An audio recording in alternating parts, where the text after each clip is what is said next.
Welcome to ஐரக்ஷன் channel. எங்களோட videos உங்களுக்கு பிடிச்சிருந்ததுன்னா லைக் பண்ணுங்க, கமெண்ட் பண்ணுங்க, ஷேர் பண்ணுங்க, மறக்காம சப்ஸ்கிரைப் பண்ணுங்க. ஓகே, இப்போ என்ன வீடியோ பார்க்க போறோம்னா சினிமாட்டிக் சேனல் தான் பார்க்க போறோம். இப்போ ரீசெண்டா போட்ட வீடியோ தான் பார்க்க போறோம். பார்க்கலாமா?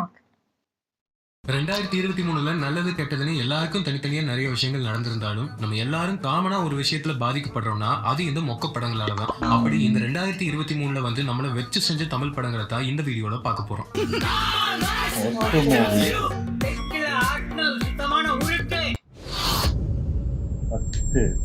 1931ல இருந்து தமிழ்ல இது வரைக்கும் தோராயமா ஒரு 10,000 படம் வந்திருக்கும். அதுல எத்தனையோ படத்துக்கு பார்ட் 2 எடுத்திருக்கலாம். ஒரு மனுஷன் எவ்வளவு வெட்டியா இருந்திருந்தா அவன் தலைநகரம் படத்தை பார்ட் 2 எடுக்கணும்னு யோசிச்சிருப்பான். இந்த மாதிரி எவனாச்சும் மேல கையை வச்சா யூனிஃபார்ம் போடாதவன்லாம் பார்க்க மாட்டேன். வெச்ச கையை வெட்டி வீசி எறிஞ்சிட்டு போயிட்டே இருப்பேன். பார்க்கவே இல்லை. ஒரு படம் வந்துச்சுனாலே தெரியல. இதெல்லாம் யாரா உன்கிட்ட கேட்டா? யாரா நீ? தலைநகரம் 1 ஏதோ வடிவேலு காமெடிக்காக தான் நல்லா ஓடிச்சு. செத்து புதைச்ச படத்தை 16 வருஷம் கழிச்சாடா இப்படி பார்ட் 2ன்னு எடுத்துட்டு வந்து கழுத்து இருப்பீங்க.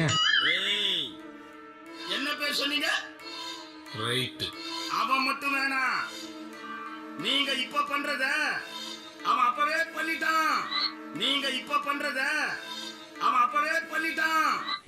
சாப்பிடுற அவன் போட்டோ இல்லாத போலீஸ் ஸ்டேஷனே இல்ல.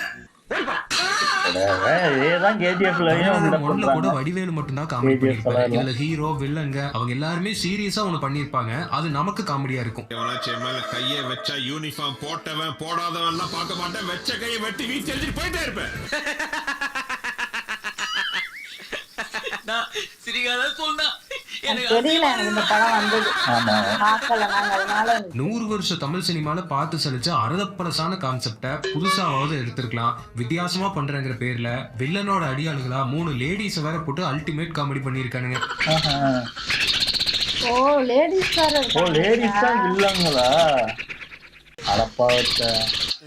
வில்லனோட அடியாட்களாம் லேடிஸ். அப்படியா? ஒரு கதைக்கு சம்பந்தமே இல்லாத சினிமாட்டோகிராஃபி, சீன்ஸுக்கு சம்பந்தமே இல்லாத ப்ராப்பர்ட்டிஸ், பேசணும்னே பேசப்பட்ட வசனங்கள்னு தலைநகரம் 2 ஒரு சினிமாட்டிக் மாஸ்டர் பீஸ்னே சொல்லலாம். ஆனா இப்படி எல்லாம் படம் எடுக்கிறத கூட மன்னிச்சிடலாம். இதை ப்ரொமோட் பண்ண வந்து பச்சையா ஒண்ணு சொல்றீங்களே, அதை தாண்டா. இந்த படத்தை பொறுத்தவரை தலா அஜித் ஒரு படத்துல பேசியிருப்பாரு, ஒவ்வொரு வினாடி நான் செதுக்கிறதுங்கிற மாதிரி இந்த படத்துல வந்து இருக்கிற ஒவ்வொரு ஃப்ரேமும் இப்போலாம் படம் ரிலீஸ் ஆனா அடுத்த நாளே சக்சஸ் மீட்னு கொண்டாடுவாங்க அப்படின்னு நான் சொல்லலங்க. ஃபர்ஸ்ட் ஒரு படம் ரிலீஸ் ஆகி டைட்டில் முதல் ஷோ ஓடும் போது வெற்றிடா கொண்டாடி மாலையை மாத்தி பார்ட்டி வச்சுக்கிறாங்க. அவங்களே கொண்டாடிட்டாங்களா? யார் இவரோட ஆள் மனசுல போய் நீ இனிமேல் காமெடியும் இல்ல ஹீரோன்னு சொன்னாங்களோ அவங்களே வந்து நீ தயவு செஞ்சு காமெடினாவே ஆயிடுன்னு சொன்னாதான் சந்தான ஹீரோவா நடிக்கிற படங்கள்ல இருந்து நம்ம தப்பிக்க முடியும். தெரிந்தது காடு சந்தோஷத்துக்கு வணக்கத்தை கேள்விப்பட்டாங்க, பார்க்கல. ட்ரெய்லர் பார்த்தேன், பயங்கர இதாக இருக்கு. சினிமாவோட மிக முக்கியமான காமெடியன் சந்தானம், செந்தில், தம்பிராமையா, பிரம்மானந்தம், கோவை சரளா, மனோபாலன் இத்தனை பேரை வச்சுட்டு ஒரு இடத்துல கூட சிரிப்பே வராத மாதிரி எடுக்கிறதெல்லாம் என்ன ஒரு டேலண்ட் ஆயப்பா. பிரியாணினா பீஸ் இருக்கணும், பார்ட்டினா கேர்ள்ஸ் இருக்கணும். ஏதோ பேசுறதுக்காக நான் பேசிட்டு இருக்காரு. பொதுவா சந்தான படம்னாலே கதை இருக்காது, லாஜிக் இருக்காது, எதுவுமே இல்லைனாலும் அங்கங்க ஜோக்காவது இருக்கும். ஆனா இதுல ஹைலைட்டே அதான், ஜோக்கே இருக்காது. எப்படி இருக்கு? 2023 வந்துருச்சு, இன்னுமாடா rape joke, double meaning joke எல்லாம் வச்சு படம் எடுப்பீங்க? நான் உங்ககிட்ட ஒன்னே ஒண்ணு பார்த்தேன். ஒண்ணு இல்ல 2 பார்த்தேன். ஒரு மனுஷனுக்கு எதுல வேணும்னாலும் டிப்ரெஷன் வரலாம், ஆனா காமெடி படம் பார்த்து டிப்ரெஷன் வரக்கூடாது. எனக்கு வந்துருச்சு இந்த கிக்க பார்த்து. முடியல அப்படியா? பொன்னியின் செல்வன் மாதிரி ஒரு படத்துல நடிச்சுட்டு அதுக்கடுத்து இவ்வளவு மொக்கையா ஒருத்தரால நடிக்க முடியும்னா அது இவரால தான் முடியும். சோறு சாப்பிடுறானுங்கன்னா ஒத்த எப்படி அப்படி இருக்கிறது தப்பே இல்லடா. ஆமாப்பா, ஏதோ ஒரு ட்ரெய்லர் டீசர் பார்த்தேன். வித்தியாசமான கதைக்களத்தை எடுத்துட்டு கதையை எவ்வளவு கேவலமா சொல்ல முடியுமோ அவ்வளவு கேவலமா சொல்லியிருக்காரு டைரக்டர். துரோகம் பண்ணு, இருக்கும் போதும் துரோகம் பண்ணு, இறக்கும் போதும் துரோகம் பண்ணு. என்னடி வாய்ஸ் இது? என்னடா ஸ்மக்லிங் இவ்வளவு ஈஸியா அப்படிங்கிற மாதிரி தான் இருக்கும் ஜெயம் ரவி பண்ற ஸ்மக்லிங் எல்லாம். ஒருத்தனுக்கும் தைரியம் இல்ல, யாரும் ரிஸ்க் எடுக்க மாட்டீங்க. நான் செய்றேன்.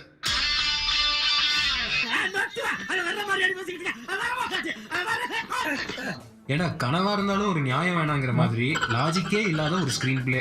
என்னதான் அகிலன்னு புது மேக்கப் எல்லாம் போட்டு எடுத்தாலும் ஜெயம் ரவிக்குள்ள இருக்கிற பூமிநாதன் அங்கங்க வெளியே வந்து கார்பரேட் அரசியல்னு அதே வசனங்களை பேசிட்டு போயிட்டாரு. ஒரு நாடு நல்லா இருக்கணும்னா economy and ecology should go together. 1 year later.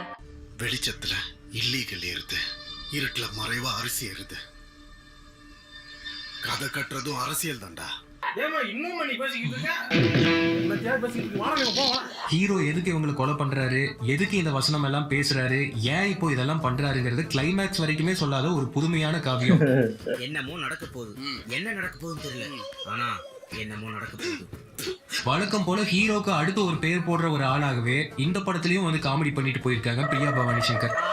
ஒண்ணும் வேணாம், சும்மாவே நீங்க சும்மா செஞ்சுட்டாலும் நாங்க அப்படியே அசந்து அழுத்துதான் போயிடுவோம். இங்க இருக்கிற நெல்லெல்லாம் பூமிநாதனா விவசாயத்தை காப்பாத்தி, வாசுதேவனா டிக் டிக் டிக்ல நாட்டை காப்பாத்தி, இப்போ அகிலனா கடலை காப்பாத்தி, இப்படி வருஷா வருஷம் எல்லாத்தையும் காப்பாத்துற ஜெயம் ரவி கிட்ட இருந்து எங்களை காப்பாத்து ஆண்டவா.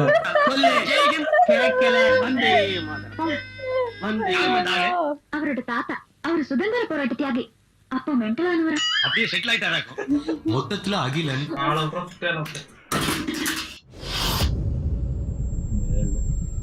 விஜய் ஆண்டனி as ஆக்டர் அப்படின்னாலே நம்ம ஞாபகத்துக்கு முதல்ல வர படம் பிச்சைக்காரன். அதுல வாங்கின பேரு கெடுக்கிற அளவுக்கு படாத பாடுபட்டு விஜய் ஆண்டனியே டைரக்ட் பண்ணி எடுத்து வச்ச பிச்சைக்காரன் 2 தான் நம்ம worst மூவிஸ் லிஸ்ட்ல அடுத்த இடத்தை பிடிச்சிருக்கு. அப்படியா? நல்லா ஓடலையா அது? அந்த ஒரு குட்டி பொண்ணுதான் நடிச்சிருக்குமே. ஒரு பாட்டுல பார்த்தேன்.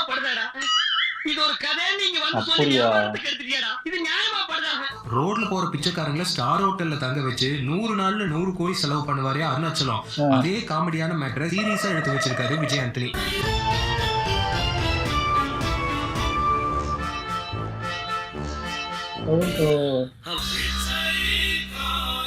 பழைய டெக்னிக்னு சொல்லும் போதே நான் உஷாரா இருந்திருக்கணும்.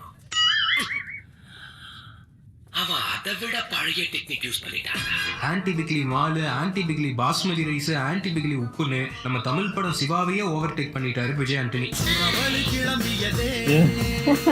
அப்படியா? ஆமா சார். ஏன் இந்த அண்ணன் தம்பி ஃப்ரெண்டு அமெரிக்க மாப்பிள்ளைகள் இந்த கட்டெல்லாம் பண்ண மாட்டேங்க? நடிச்சா ஹீரோ சார். அப்புறம் கொஞ்சம் அரிசி, அப்பா சிஎம், அப்பா டெல்லி, இது போதும் சார். இன்ஸ்டாகிராம்ல சென்டிமெண்டல் வில்லன்னு ஒருத்தர் இருப்பாரு, அவர் ரீல்ஸ் எல்லாம் ஒன்னா சேர்த்து படமா எடுத்தா எப்படி இருக்குமோ அதான் பிச்சைக்காரன். ஐயோ ஐயோ, ஆமா சென்டிமெண்ட் போட்டு சாப்பிடு.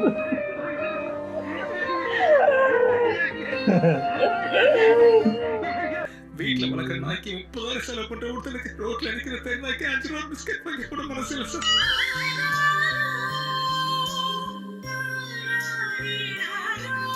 சரி, இது எல்லாத்தையும் கூட மன்னிச்சிடலாம். அந்த தேவையே இல்லாத டபுள் ஆக்ஷன்ல இன்னொரு கேரக்டருக்கு வித்தியாசம் காட்டுறங்கிற பேர்ல மூக்க பெருசு பண்ணி ஒரு கெட்டப்ல வந்தீங்களே, இந்த ஐடியாலாம் யாரு சார் உங்களுக்கு தர்றாங்க? ஆமா, மாதவஸ்துக்கு உண்டான மரியாதை போச்சேடா உங்களால.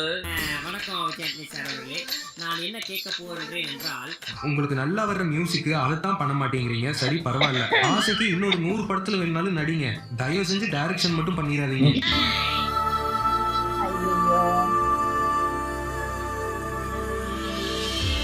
பாக்கல என்ன படம்? நான் என்ன சொல்றேன்? 6 வருஷத்தோட முதல் நாள், அதாங்க தமிழ் புத்தாண்டு அன்னைக்கு இப்படி ஒரு படத்தை பார்த்தா அந்த வருஷம் விளங்குமாடா அப்படிங்கிற மாதிரி இந்த தமிழ் புத்தாண்டுக்கு நம்ம லாரன்ஸ் மாஸ்டர் கொடுத்த ருத்ரன் தான் இந்த லிஸ்டோட 6வது இடத்தை பிடிச்சிருக்கு. அந்த பூமியை படைச்ச சாமிடானா ருத்ரன், காக்க வந்த சாமிடா இந்த ருத்ரன். அதுல வந்து ஒரு சில அமனமா வரதா கேள்விப்பட்டேன். பேசிட்டு ராஸ்கல் எடி செருப்பு நாய். பாண்டி, ராஜாதி ராஜா, மொட்டை சிவா, கெட்ட சிவான்னு இதுக்கு முன்னாடி லாரன்ஸ் கொடுத்த மொக்க படங்களுக்கு கொஞ்சம் கூட குறைச்சல் இல்லாம இந்த ருத்ரன் இருந்துச்சு. என்ன சொல்லி இருக்கு? அட பாத்து எப்பா சாமி போதும்டா, அந்த பேய் பாவம்னு நம்ம சொன்னது கேட்டுருச்சு என்னவோ. லாரன்ஸோட முன்னாடி வந்த பேய் படங்கள்ல இருந்த பேய் மட்டும்தான் இதுல இல்ல, அதுல வந்த எல்லா கிரிஞ்சும் இதுலயும் இருக்கு. தமிழ்நாட்டுக்கு ஒரு பாலையா பற்றக்கூடிய ஃபைட் சீன்ஸ் மூலமா தொடர்ந்து லாரன்ஸ் பூர்த்தி பண்ணிட்டே வர்றாரு.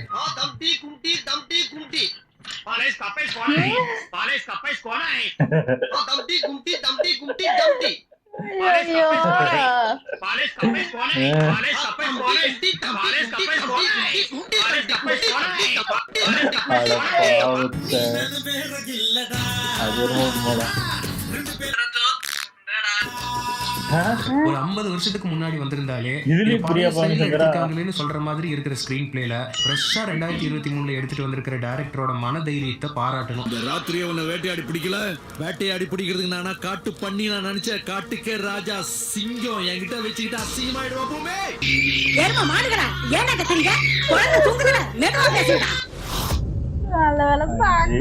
நம்ம ஊர்ல கொஞ்சம் ஓவரா வாய் பேசினாலே படத்துல ஒண்ணும் இருக்காதுன்னு அர்த்தம். அப்பவே சுதாரிச்சிடணும். அப்படி இந்த வருஷம் வந்த மிக கன்றாவியான படம் தான் ஜப்பானா. பரவாயில்லப்பா, எஜ்ஜாயிடம் பிடிச்சிருக்கு. தயாரா இருங்க. ஃபர்ஸ்ட் இருக்கும்னு நினைச்சேன். அவங்க ரிலீஸ் அன்னைக்கு வீட்ல இருக்கிற வேலையெல்லாம் விட்டுட்டு ராப்பகலா வேலை செஞ்சு தியேட்டர்ல திருவிழா மாதிரி ஆக்கி வச்சிருப்பாங்க. புரிஞ்சதா? அவங்க ஹாப்பியா இருக்கணும்ல, அவங்க திருப்தியா வெளியே வரணும்ல, அதுக்காக தான் கேக்குறேன். அப்படி நம்ம கார்த்தி கேட்டதுக்கு ராஜமுருகன் கொடுத்த அருமையான படைப்பு தான் ஜப்பான். பூம் பார்க்கலாம். இப்போ நம்ம பொழைச்சிருக்கோம் 2020. என்ற மாதிரி ஒரு நாள் சிரிக்க முடியுமாதா? எங்க நீ சிரி? குழந்தை பயப்படுது, வாய மூடாத்தா. உன்னால மூடவும் முடியாது. சத்தியமா இனிமே உன்னை சிரிக்க சொல்லவே மாட்டாத்தா. ஜோக்கர், ஜிப்சி எல்லாம் எடுத்த ராஜமுருகன் தான் இந்த கன்றாவியை எடுத்தாரான்னு டவுட் வர்ற அளவுக்கு ஒரு மட்டமான படம். கால நக்கிறதெல்லாம் எதுக்கு? ஏறி மிதிச்சு மேல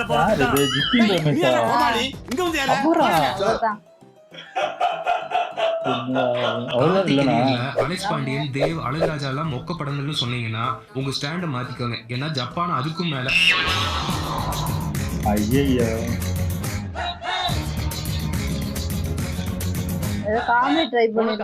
தெரியல.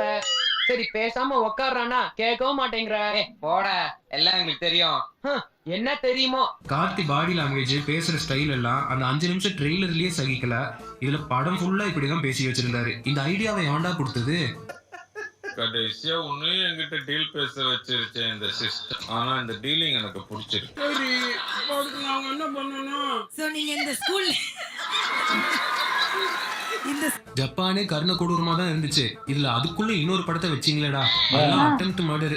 பகலுக்குள்ள ஒரு ஈட்டா.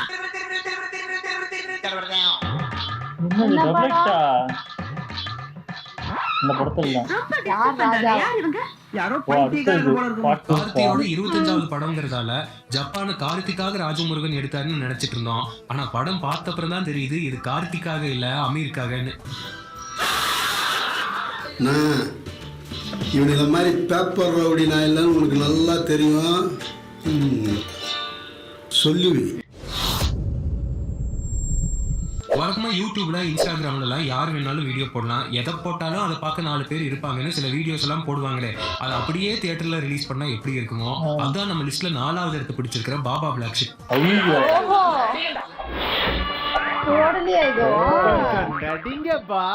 இவ்வளவு வயசான பசங்க படிக்கிற ஸ்கூல்ல நான் இப்பதான்டா பாக்குறேன். காலேஜ் ஸ்டூடண்ட் போய் சொல்றதுக்கு நான் மனசாட்சி. நான் எப்பவுமே என்னோட வயசை மறைச்சு நான் +2 ஸ்டூடண்ட்.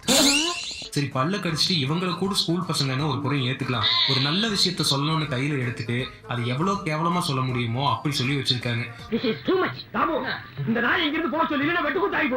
பல வருஷமா காமெடி பண்ண ட்ரை பண்ணிட்டு இருக்கிற ஆர்ஜே விக்னேஷ் இதுலயும் பண்ண முடியாமயே போனதுதான் வருத்தமே. விக்னேஷ் வாங்க. வழக்கம் போல முட்டை. நான் உன்னை அப்ப இருந்து கவனிச்சிட்டு இருக்கிறேன். உன் அட்டகாசம் தாங்க முடியல. ஒரு ஜான் இருந்துட்டு இவ்வளவு நீ பண்ற. படத்துக்கும் கதைக்குமே சுத்தமா சம்பந்தம் இருக்காது. இதுல இதுக்கு நடுவுல ஒரு லவ் போர்ஷன் ஒண்ணு வரும். அதெல்லாம் ரண கொடூரம். பாவாடை தாவணியில வேற லெவல்ல இருக்க. நிலா கையில் நிலா.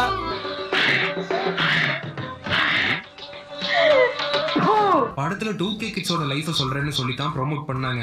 ஆனா படம் ஃபுல்லா 80s கிட்ஸோட வாழ்க்கை வரலாறு பார்த்த மாதிரி தான் இருந்துச்சு. ఏంట్రా చేసావు? ఏదో పేరెంట్ టీచర్స్ మీటింగ్ అని తీసుకొచ్చావు కదా. లేదమ్మా. யாருங்க அது? என் கூட படிச்சவண்டி. ஐயோ இவன் எங்கடா இங்க வந்தா? இன்னுமா நீ எஸ்எல்சி படிக்கிறான்? என் பையன் கூட எஸ்எல்சி படிக்கிறான்டா. படம் பாக்குறப்ப செகண்ட் ஹாஃப்ல ஒரு சர்ப்ரைஸ் எலிமெண்ட் இருக்கும். நானும் கடந்த 2 மாசமா தேடிட்டு இருக்கேன். அந்த சர்ப்ரைஸ் எலிமெண்ட் என்னன்னு தான் தெரியல.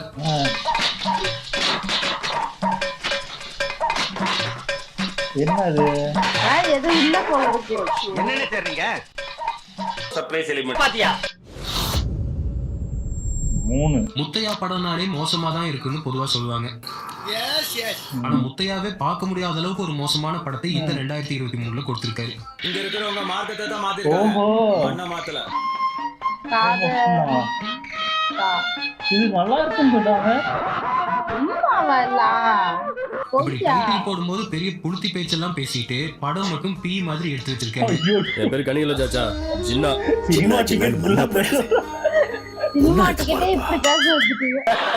அப்படிப்பட்ட படம் தான் அது.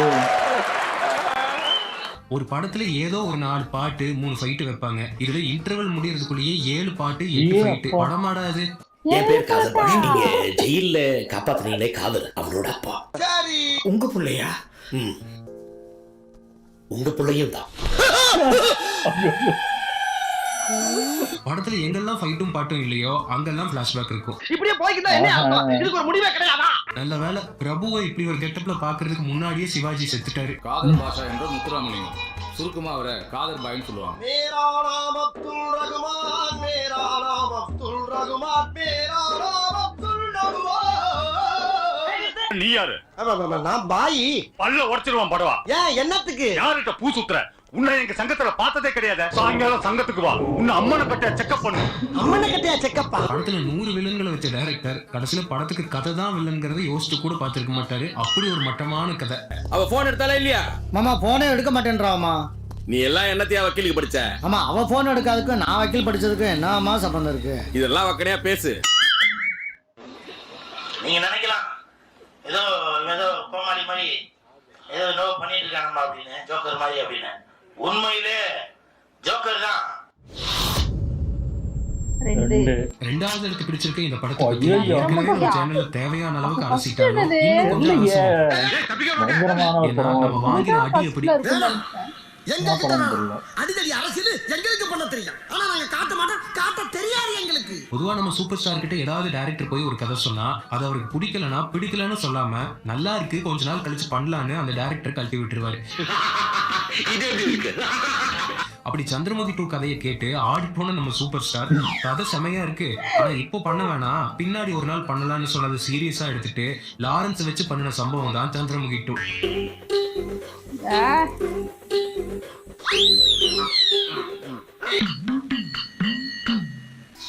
ஆமா ரஜினிலாம் பண்ணியிருந்தா அவ்வளவுதான். ஏய் வாய முன் ஏந்து போட. சந்திரமுகினாலே ஜோதிகா, வேட்டையன், வடிவேலு காமெடின்னு நம்ம ஞாபகத்துக்கு வர்றதை மாத்தி இந்த கன்றாவி கருமத்தை ஞாபகம் வர்ற அளவுக்கு மாத்தி விட்டுட்டாரு பி வாசு. என் கதைக்கு இப்படி ஒரு சக்தியா? நல்லவேளை யாரும் பாக்கலப்பா. ருத்ரன் சந்திரமுகி 2 மறுபடியும் சொல்றேன், தமிழ்நாட்டுக்கு ஒரு பாலையா இல்லாத குறைய தொடர்ந்து லாரன்ஸ் தீர்த்து வச்சுக்கிட்டே இருக்காரு. பேரை வாங்கிறவர் போலயே.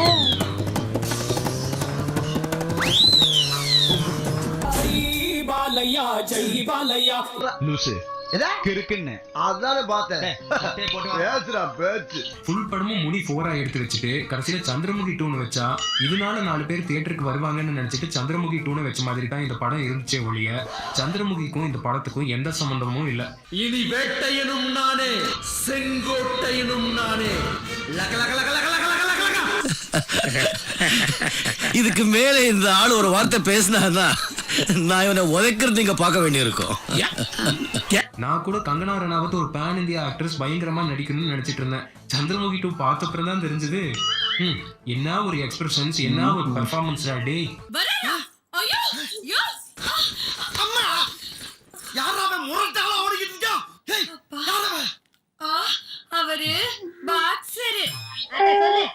பெரிய லம்பாடி பொம்பளையா இருக்காங்க. குசேலன் படத்துல திருமூர்த்தி மலை டேம்ல டால்பின் குதிக்கிற மாதிரி சிஜி பண்ணின ஆள் தானே பி வாசு. அவர்கிட்ட புதுசா எதிர்பார்க்கறது நம்ம தப்பு தான். ஆமா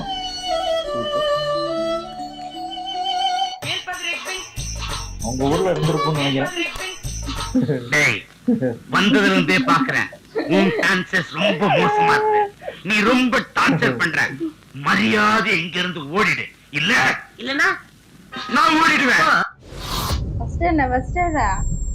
இவ்வளவு நேரம் பார்த்த படங்கள் எல்லாம் இது ஏதாவது ஒரு வகையில நல்லா இருக்காதுன்னு அனௌன்ஸ்மெண்ட் ட்ரெய்லர் வரும்போதே நமக்கு ஒரு இண்டிகேஷன் கிடைச்சிடும்.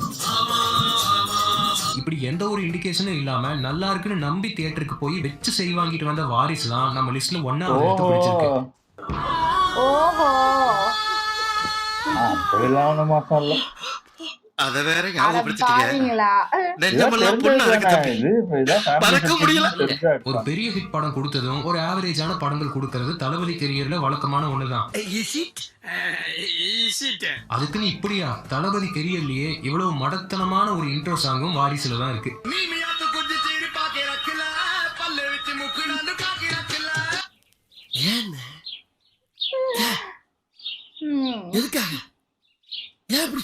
நம்ம வடக்கன்ஸ் ரீல்ஸ்ல சிஜி பண்ண அளவுக்கு ஒரு லோ பட்ஜெட் லைஃப் ஆஃப்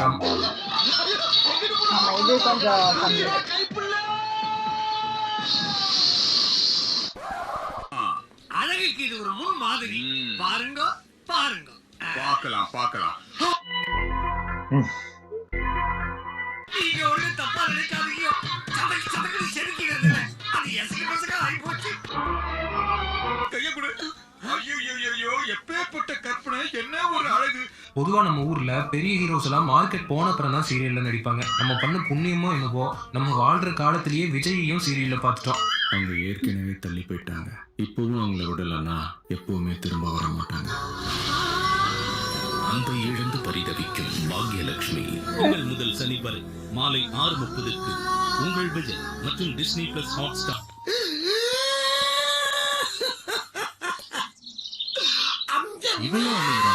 சுராஜில்லாம் கிரிஞ்சினாலும் இன்னைக்கும் சன் டிவில போட்டோம் ஏதோ பாட்டு காமெடிக்காக பார்ப்போம்.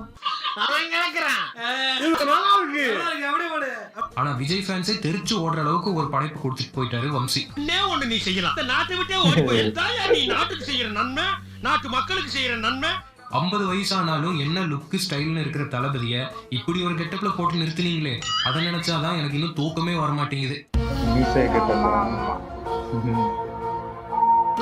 நல்லா இருந்த தலைமுடியை ப்ளீச் பண்றேன்னு இப்படி கழுத குட்டி மாதிரி ஆகியிருக்காயா வாரிசு.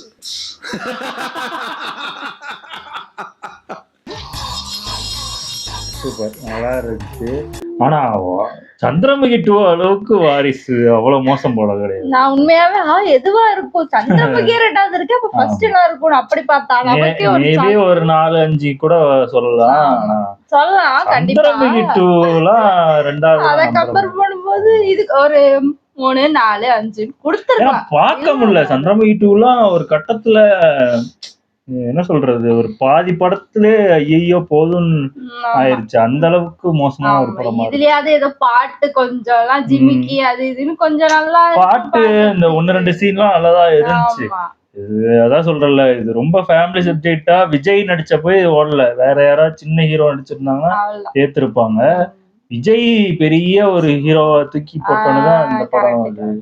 அது வந்து அவங்க ஊருக்கு ஏத்த மாதிரி எடுத்துட்டாங்க. அந்த கலரு அந்த இது ஃபுல்லாவே கிட்டத்தட்ட அந்த தெலுங்கு படம், அந்த அல்லு அர்ஜுன் படம், மகேஷ் பாபு படம் எப்படி இருக்குமோ அதே மாதிரி எடுத்திருக்காங்க. அதனால இங்க அது ஒரு தமிழ் படமாவே தெரியல இங்க. அதான் உண்மை.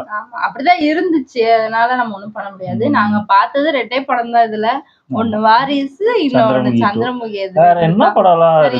ஜப்பான் படமும் பார்க்கல. ஆமா, பிரின்ஸ்லாம் எங்க போச்சு? பிரின்ஸ் இப்ப வரலையோ, அதுக்கு முன்னாடி வந்ததுன்னு நினைக்கிறேன். அப்படியா? நிறைய படம் வந்துச்சு. நிறைய மொக்கப்படம்னு சொல்லிட்டு இருந்தாங்க. அதெல்லாம் இல்ல. அப்புறம் பாபா பிளாக் ஷீப் அதெல்லாம் நல்ல படம், சூப்பரா இருக்கு அப்படிலாம் சொல்லிட்டு இருந்தாங்க.